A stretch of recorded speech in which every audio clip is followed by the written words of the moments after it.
তাহলে আজকে আমরা শিখব কি এক্সর গেট। এক্সর গেট যদি করতে যাই তাহলে এই গেটটা আমাদের প্রথমে কি করতে হবে? প্রতীক। হ্যাঁ, তাহলে প্রথমে আমরা একটা প্রতীক অঙ্কন করি, সেটা হচ্ছে এক্সরের। তাহলে প্রথমে আমাদের কি করব? Or get. Step by step আমরা যাব না। প্রথমে দেখো অনেকেই শুধুমাত্র কি করে, মুখস্থ করে যায়। এক্সরের কোনটা মুখস্থ করে যে এইভাবে প্রতীকটা ওইভাবে মুখস্থ করার প্রয়োজন আছে আমাদের না, কারণ আমরা কি বুঝে করব। প্রথমে অর গেট। অর গেট তো আমরা নিজেরা অঙ্কন করতে পারি যে কি হবে এটা, মানে গোল। হ্যাঁ, গোল আর হচ্ছে এটা চাঁদা আকৃতির। হ্যাঁ, তাহলে কি তাহলে হচ্ছে কি এ বি। তাহলে এটা কি হলো? War gate. আর হচ্ছে এক্সক্লুসিভ এই এক্স, এটা হলো জ্বর। এই একটা জ্বর দাও, একটা জ্বর দিলে কি হয়ে গেল? এটা এক্সর হয়ে গেল। তাহলে এইখান থেকে আমরা কি পাই? ওয়াই সমান হ্যাঁ এ প্লাস বি, এই যে জ্বর, এ প্লাস বি জ্বর। তাহলে এটা পেয়ে গেলাম, তাই না? তাহলে যদি এটা পাই, এবার দেখো এইখান থেকে আমাদের কি করতে হবে? সত্যক সারণীটার আগে বের করব, তারপরে হচ্ছে কিসে যাব? সার্কিটে যাব। আগে সত্যক সারণীটা বের করে নিই। সত্যক সারণীটা বের করতে গেলে তাহলে আমরা এবার লিখি যে হচ্ছে এক্সর গেটের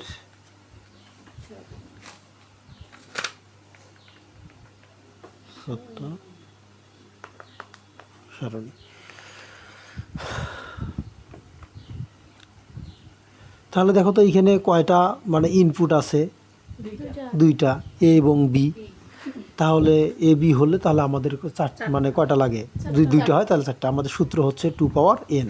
তাহলে 2 আর n এর মান কত? সংখ্যা হচ্ছে 2।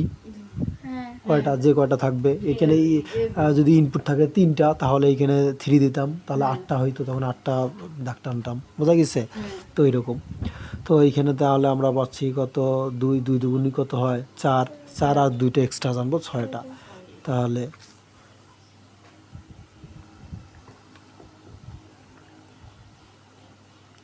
1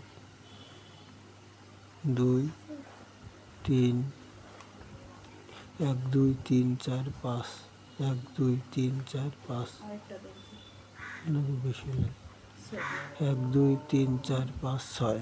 হ্যাঁ, বুঝছে? তাহলে এখান থেকে আমরা লিখি এটা কি? Input output. এটা এখানে কি আছে? A B. তাহলে এখানে তো আমরা জানি যে হচ্ছে 2টা 0 2টা 1, একটা 0 একটা 1 একটা 0 একটা 1। আউটপুট, আউটপুটে কি আসবে? দেখো যে কি আছে? এ প্লাস জ্বর বি। আচ্ছা, সেটা হয়। তাহলে এবার আমরা কাজ করি। এই ক্ষেত্রে এক্সরের ক্ষেত্রে যে এইখানে যে একটা সূত্রটা মনে রাখবো, সেটা হচ্ছে বাইনারির ক্ষেত্রে বাইনারির যেভাবে মানগুলো বের করি এই নিয়ম করতে পারি। অথবা কি, যদি কখনো সমান সমান একই রকম উপাদান সবগুলো থাকে তাহলে হবে কি? একই রকম যদি হয়, এক কথা এটা বাইনারির মতো করে করব, বাইনারির। অথবা একই রকম যদি হয় তার মান হচ্ছে কি? 0। একই উপাদান যদি থাকে তার মান হবে কি? 0। তাহলে একই রকম উপাদান বুঝো নাই? এই যে এইখানে A1 আছে, 1 আছে, 0, আর হচ্ছে এটাও 0 এটাও 0, তাহলে কি হবে? 0।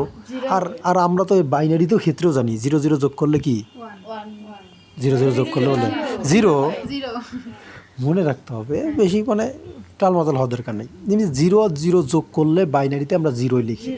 1 নম্বর, তুমি এই যে যেটা এক্সর খেটে মানে এক্সর গেটের ক্ষেত্রে যদি তুমি সত্যক সারণী করো, সেই ক্ষেত্রে এই মাঝখানে দাও এখন। তাহলে সেই ক্ষেত্রে দেখা যায় যে তুমি 2টা সূত্র মনে রাখতে পারো। একটা হচ্ছে কি, এই আউটপুটটা বের করতে গেলে তুমি হচ্ছে বাইনারির ক্ষেত্রে যেরকমভাবে যোগ করছো সেটা করতে পারো। আর একটা মনে রাখার কৌশল, যদি একই রকম থাকে, যেমন হচ্ছে 0 0 তাহলে তার মান 0, অথবা 1 1 তার মান কত? 0। কিন্তু যে উলটপালট যদি মান হয়, যেমন একটা 0 একটা 1 একটা 0, মানে এরকম 3টে যদি থাকে, বা তার সেই ক্ষেত্রে কী হবে? বাকি 1 হবে। বোঝা গেছে? তাহলে এই ডাবল ওয়ানে আমরা এই যে বাইনারি ক্ষেত্রে যদি করি তাহলে 0, ক্যারি ওয়ান, এখানে ক্যারি ওয়ানের নাই ওটা, কিন্তু এমনিতে আরেকটা আমরা যেটা শুনলাম যে হচ্ছে কি দুইটা একই রকম উপাদান বা একাধিক ইনপুটের ক্ষেত্রে যে কয়টা ইনপুট আছে একই রকম যদি উপাদান হয় তার মান হচ্ছে 0, আর এটা কি হবে তাহলে 1, এটা কি হবে 1। বাইনারি ক্ষেত্রেও তো আমরা জানি 0 1-এ 1 হয়, 1 0-ই 1 হয়, হয়ে গেছে।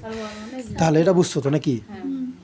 তাহলে এইখান থেকে কিন্তু আমরা এইখানে বা লিখে আরেকটা লিখতে পারি মান, একটা সমীকরণ লিখতে পারি। একটা সমীকরণ কেমনে, সেটা কি, এই যে আউটপুটে যে ঘরে 0 আছে সেই ঘরটা আমরা ক্যালকুলেট করব না, যেই ঘরে কি আছে 0 আছে সেই ঘরটা আমরা কি গণবো না, এটা বাদ, খালি এটা নেব নাকি? এটা নিলে তাহলে দেখো তো কি আছে, তাহলে 0 আছে কোথায়, এ বলতে তাহলে এ নট, 0 মানে তখন কি দিব, নট, যেটার উপর 0 সেটাতে নট দিব, বোঝা গেছে? তাহলে এ নট, আর এটা কি বিতে হচ্ছে খালি বি, এ নট বি হয়ে গেল, কারণ এখানে তো 0 নেই, বুঝা গেছে? এখানে 0 থাকতো তাহলে এখানে কি বি নট দিতাম। এই এক ঘর থেকে যখন আরেক ঘরে যাব তখন মাঝখানে কি চিহ্ন দেবো, প্লাস চিহ্ন দেব। তারপর এই ঘর নিয়ে এবার আলোচনা, তাহলে এইখানে কি 1 মানে কি এ, আর এইখানে কি, তাহলে বি 0 আছে, তাহলে কি হবে বি নট। ওকে, বোঝা গেছে? খুব কঠিন মনে হচ্ছে এই সমীকরণটা বের করা? দেখো বুঝে বুঝে করলে সোজা। তাহলে কি হবে, যে এই যে আউটপুটে যেটার মান হচ্ছে 1, সেই মানটার আমরা কি করব, হ্যাঁ এইখানে তো এই যে জ্বর আছে, এইখানে জ্বর ক্ষেত্রে না, সরি, তুমি যদি এইখানে লেখো, এইখানে এটা যদি লেখো তাহলে তোমার হচ্ছে জ্বর দেওয়া লাগবে, কিন্তু এইখানে যদি এইটা দুইটা আমরা সমীকরণ পাই, যদি তুমি এইভাবে লেখো তাহলে এইখানে মাঝখানে জ্বর দেওয়া লাগবে না। এই জ্বরের কাজটাই তো ওই যে এইভাবে করানো হয়েছে, বুঝতে পারছো? এইখানে